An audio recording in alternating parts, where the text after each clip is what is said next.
And welcome back, ladies and gentlemen. It's once again your man, Bob Mob. Welcome you back to Be or Not to Be. I'm not sure if I'm going to play this time. I'm thinking playing King Hamlet Senior again, and let's see what happens if I do this. We choose non-existence over being able to float and have spooky powers. It wasn't even a good one, but it was the last decision you ever make. Okay then. Yeah, I know, right? Dying like an ultra chump, oh jeez. Oh, what's this? So I leave the mortal realm with business at face. I refuse to linger as a mere shadow of my corporeal self. There is no desire in my heart to tarry here behind death. If I can wax towards its flesh and bone, I would rather cease to exist all. I should have lived at this. This is good. I hereby shut all bombs in this world and death is printed at the point of... Wait, no, undo. I meant to say the being goes to super cool, I would stay. Okay then.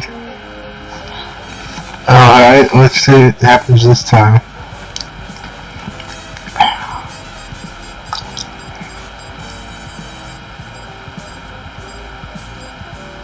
I get... what? Not to be again? Since received 1, choices made 5, times were 0, times were not 2. Yeah.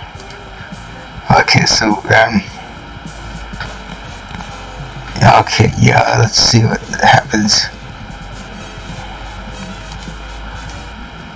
Okay, yeah.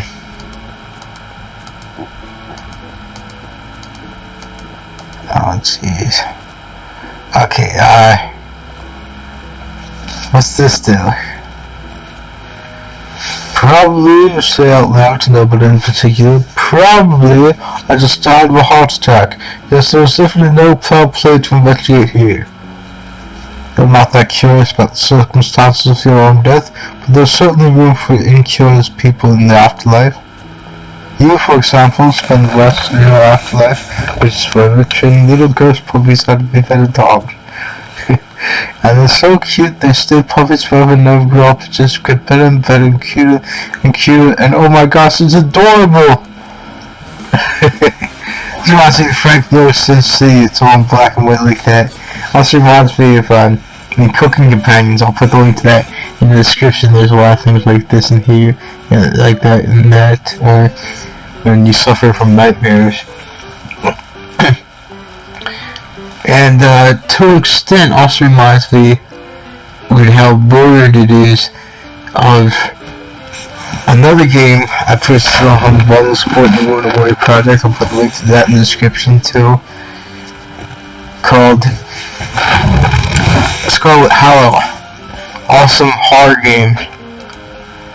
Huh? Oh, didn't realize you could launch them like that. Okay, cool. What's going to happen now on this thing? It's evil.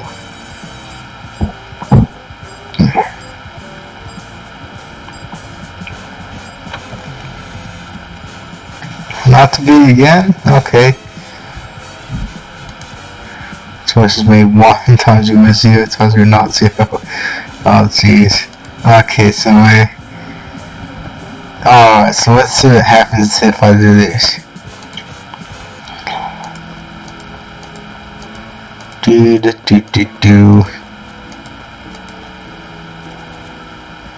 Okay, so let's see what happens now. And see what happens if I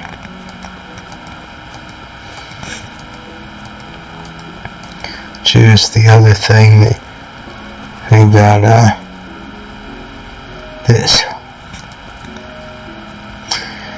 Bang some pots and pans together until she wakes up. Hey, I'm a ghost, but not Not of anyone you know. Listen, tell me about the god and the murder you saw, you say. In response, the woman looks actually terrified. He says something in no reason, you suddenly feel dumb. You're already a spooky ghost, but now you're a spooky ghost talking to a language you doesn't even know. Anyway, by the time you have a piece of paper and write down, "Hey, I don't want to kill you," it's too late. The woman has already run out of the room. And every time she sees you, she gets mad and throws something at you and leaves. You caught it blue, dear King Hamlet. He keeps reading her diary every night for a few months, hoping she'll mention something more about the things she saw. But it's mostly feeling some really personal stuff about her feelings. You kind of feel honestly creepy about the whole situation. The stuff isn't personal, it's about how she wonders if ghosts read diaries, and if they do, if they know what totally awful people they're being. Long story short, eventually you leave her alone, never find out who murdered you, and it's so damn nice, pleasant afterlife with the other ghosts in Ghost Nowhere. Just raised with each other and everything. It's pretty fun.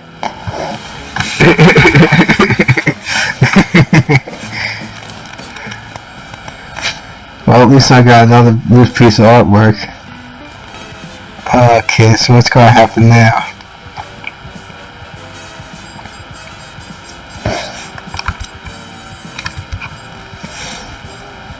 What do I end on this time?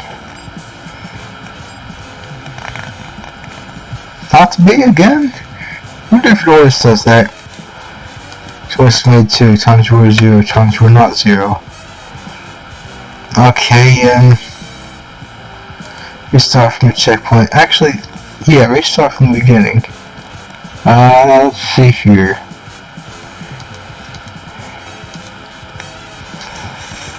No, I want to do this on my own.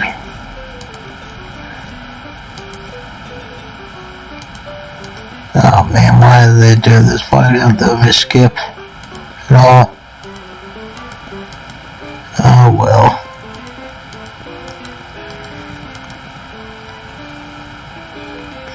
Okay, so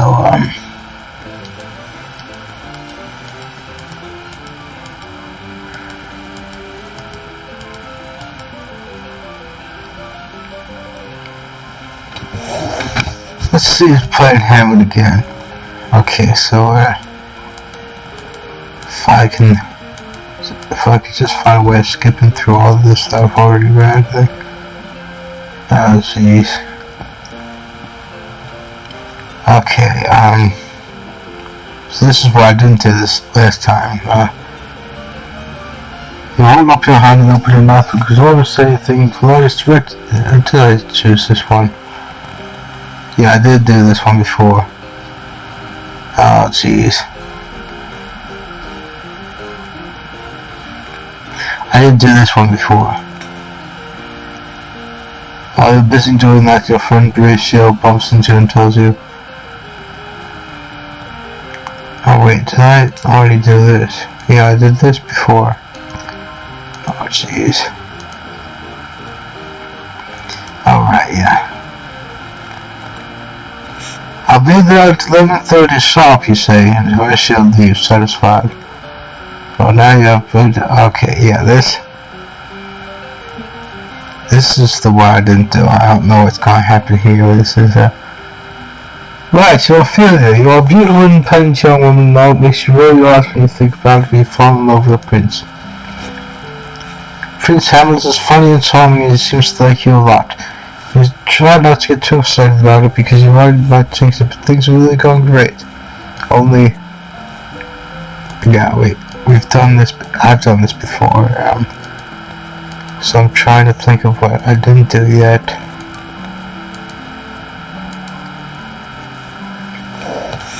Okay, so, whoops. Fear came up for a second there. Try this time. "I'm busy," you shout through the door to Lotus. "I'm leaving for France soon," he shouts back. "Don't you want to say goodbye?" "Apparently not," you shout in reply. "Whatever," Lotus yells. She storms off, stomping all the way. Sit in silence for a moment. He stomps back. Say bye to bad for me, okay? He shouts. Okay, I will, you yell through the door. Storms off again, to France, I guess. Brothers, am I right? Well, excuse me, I'm a big brother to my little sister. So what gives, eh? Yeah.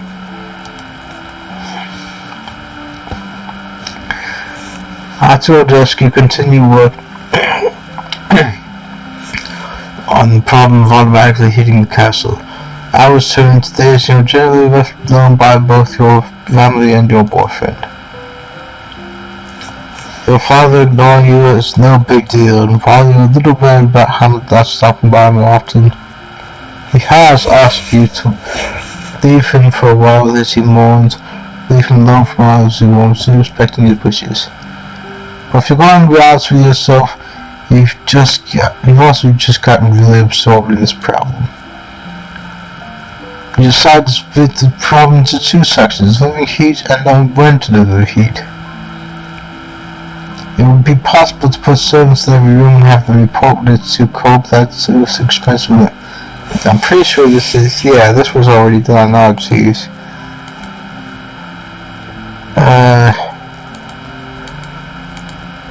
Let's see here. Okay, so let's see what happens if I do this instead. Because I chose Hamlet before. Hamlet's at the door. That's right, turns out wishing for something. Okay then. It turns out simply wishing for someone to be at the door doesn't change who's actually there. You don't control reality with your thoughts and feelings. Sheesh. Anyway, Hamlet steps into the door and steps into your room. It's me, he says. We haven't seen each other for a while. It's so great to see him. You run on to and throw your arms around him in your swoosh. It's just like old times. But the moment passes and you see, when you look at his face, you can see concern written all over it. Okay, this I did before. Let's see what happens if I do this. You wait, doing nothing, and he pulls away from you and holds you at arm's length. Listen, he says, and begins them to, oh jeez. Oh man. What's wrong, Hamlet? You ask in alarm.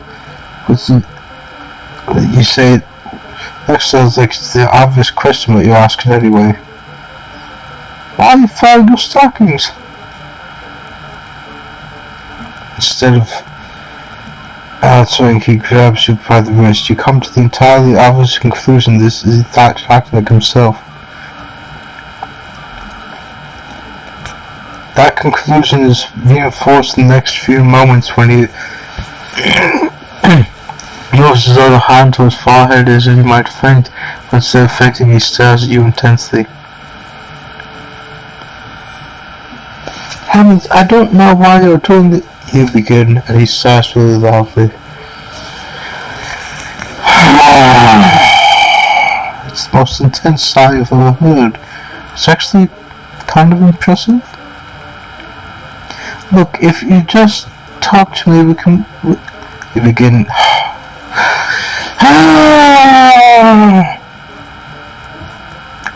What? Which of these is, who's saying this? Fine, Widow, let's play the wrist holding game. Yay! He reaches out his side to find the ultimate size again.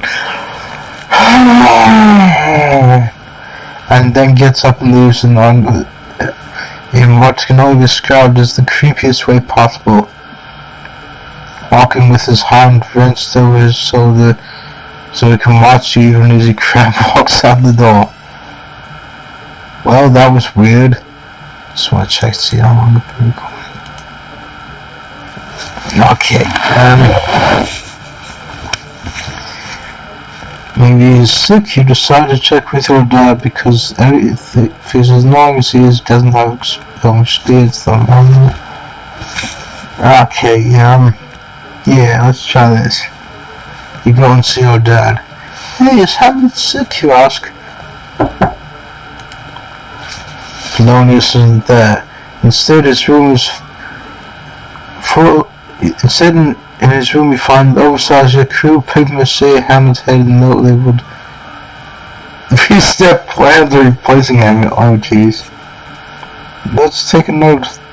Overlook that note, shall we? It reads: Step 1. Make Hamlet's disguise. There's a check mark next to this one. Was people even around in the time of Shakespeare? I'm not sure. Step 2. Hide behind Crud and then jump out of Hamlet. So scared he dies. There's a check mark next to that one. That's a relief. Step 3. Dispose of body where Hamlet's disguise take over his life. I know, right? This is taxed up. Remember, I used tax as the, instead of saying the foxtrot word, foxtrot being the civilian, or the military phonetics for the civilian F, because that's what taxes do. They foxtrot you, they're theft. I know all the military phonetics, even though I'm not in the military yet. Yet being the operative word. I've never been in the military when there's a dean crap unlawfully in office, but that's another story for another time. But yeah, haha, wow, this is creepy. A cunning plan. I know. Okay then. Turns out your dad is crazy, I guess, and with Hamlet signed his way through insanity, that's probably pretty much the most important 2 men in your life gone bonkers. The only ones left are Brother Maltes and King Claudius, and you really don't like those 2 guys that much anyway. Well, Phil, you have had 2 choices here. You can pretend that you didn't see this note, go to Hamlet's room and ask him what's going on. Or you can say, screw these guys, go on vacation, and someone else can deal with this. Or if not, these 2 can just damn well figure it out on their own. You've got the money, Ophelia, and you've wanted to get away for a while. Wherefore? Yeah, what is the deal here? You ask her what's wrong, and, well, there's no other way to put this, she will get to you straight.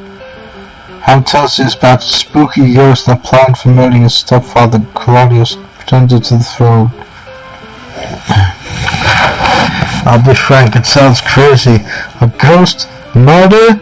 And he's your friend and lover, but you're not going to leave him hanging out to dry.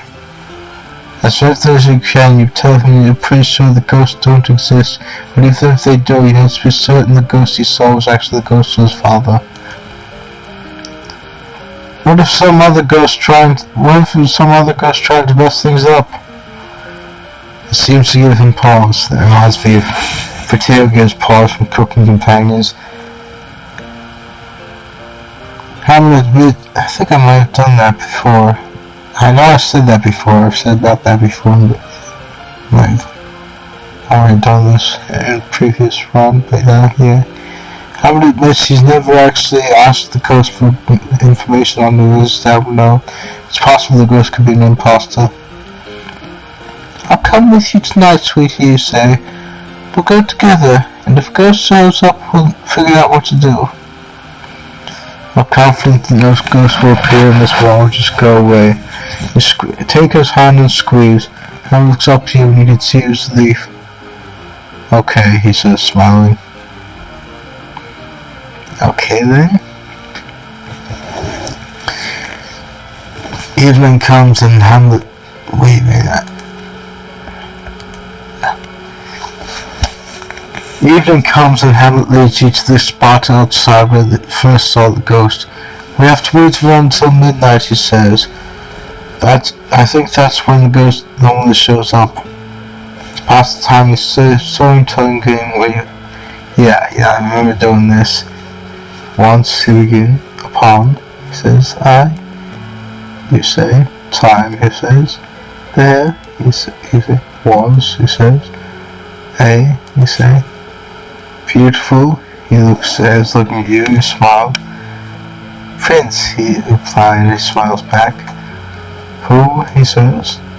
Wanted, you say. To, he says. Kiss, you say.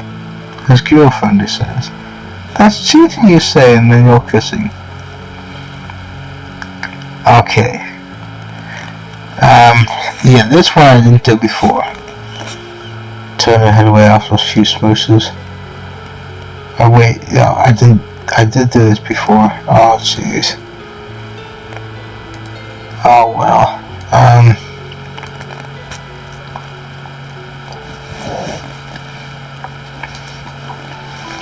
About to apply.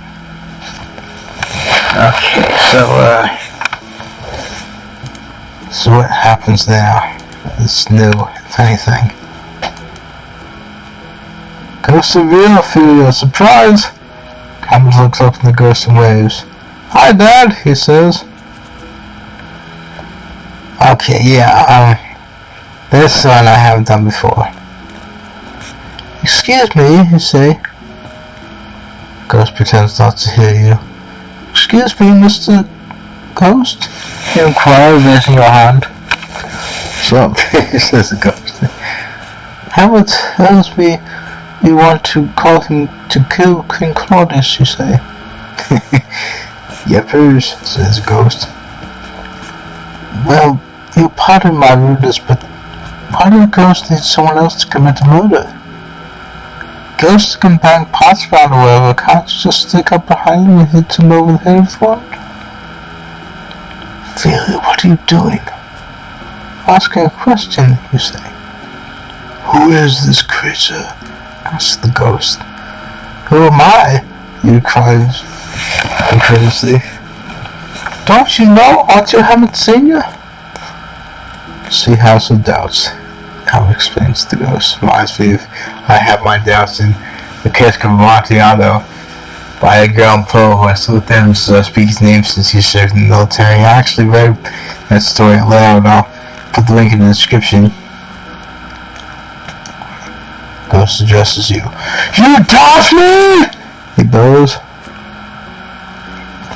I seek proof, you say, standing your ground. The ghost becomes angrier, redder, almost changing shape. Lightning crackles around him. Then here is the proof you seek! He bellows as a tremendous bolt of lightning flashes out to you. Rather than electrocuting you, the lightning transforms itself into a pleasant feather and deposits itself into your hand. King Hamlet Senior explains that while ghosts can bang pot together, it's hard to do, and something like murder is tricky enough to pull off when you're corporeal. Makes sense. Notice I pronounce corporeal. I've heard it pronounced both ways. The ghost goes on to mention that some fun times we've had together in the past, and some just secret jokes too. You laugh when you read them. Oh man, this is Hamlet's type, that's for sure. You added the nice note to your inventory. But already you know it's a birthday card which you'll keep for a while, and then you wonder whether you should throw it out. The sentiments inside are still sweet, but are you going to keep a giant stack of birthday cards growing with large until you're 80? No. So let's say you drop it now. Let's heartbreak that way. You've dropped the last note. Okay, let's just see. Yeah. Why not? Keep going. Go over the basics of the murder plot with the ghost and Hamlet. As a prize, you can see some flaws that Hamlet somehow missed. So Hamlet is supposed to murder Claudius, you say? Yes, Hamlet's the ghost reply in unison. Yeah, I remember doing this before too. Oh well.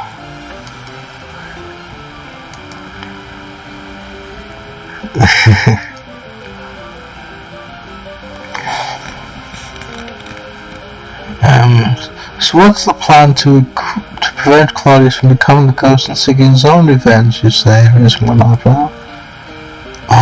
Says the ghost. In fact, can't ghosts kill each other?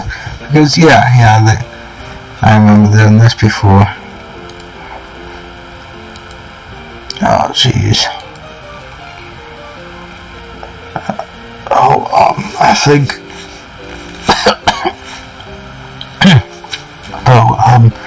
Yeah, I think you can only become a ghost in certain circumstances. Like when you murdered, like being murdered, when you still have things you want to complete on the mortal plane, you ask? Nope.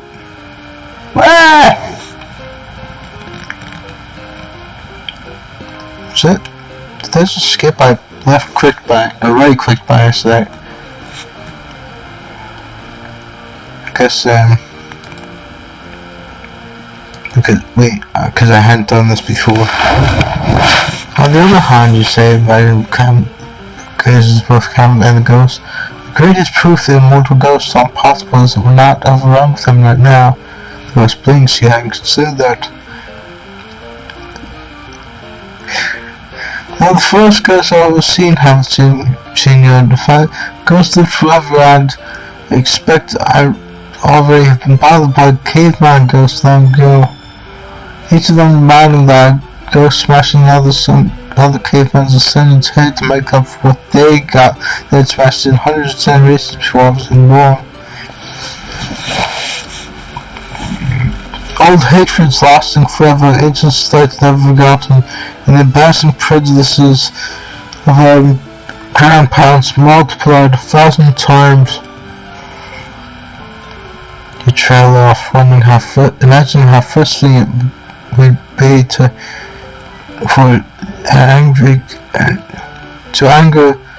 angry and confused and immortal feeling-gushed caveman who can walk through walls hard to beg hopelessly.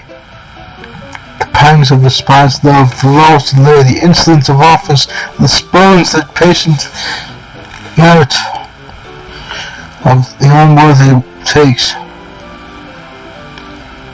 Right, says the ghost, considerably cheered. He holds up one finger.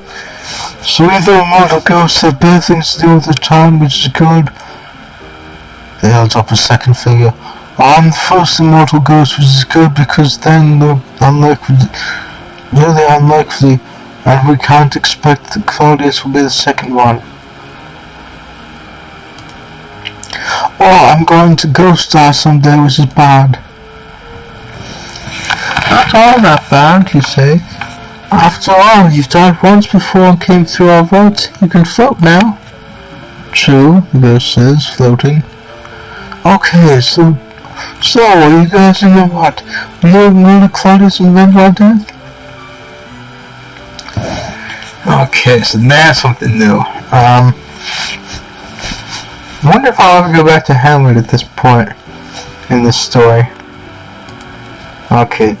Again, I don't condone murder in real life, ladies and gentlemen. I'm just doing this for the sake of argument. Yes, this definitely murders someone. Oh, jeez. Win, you say, aren't we, Hamlet?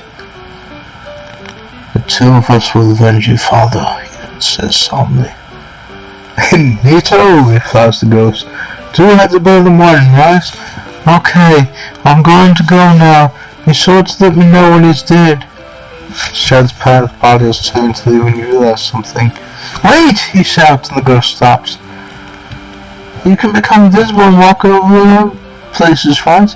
Float to the sky whenever you want, all that stuff. Toast, says the ghost. I love how the author Ryan North just says all these these modern day terms, as I said about before, mixing them in with old English. Okay, well, can you do some counselors for us? You know, follow Claudius around, let him know his habits. If we're going to kill him, it will help to know where he usually hangs out. That's easy. He gets drunk at the same time for every night, the ghost says. Then he goes home and falls asleep. The ghost looks at you. If I were you, I'd kill him while he's drunk and asleep, he says and disappears. Okay, well, we'll make a list of ways to kill, do you suggest? You and Hamlet spend the next few hours just making up just a list together, and now it's done. It's pretty cool, you should probably look at it.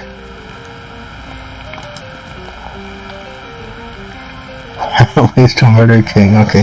Let's actually on the end of this chapter, ladies and gentlemen. To keep this from getting too long, if you want, don't please consider subscribing. I'll sub back very well.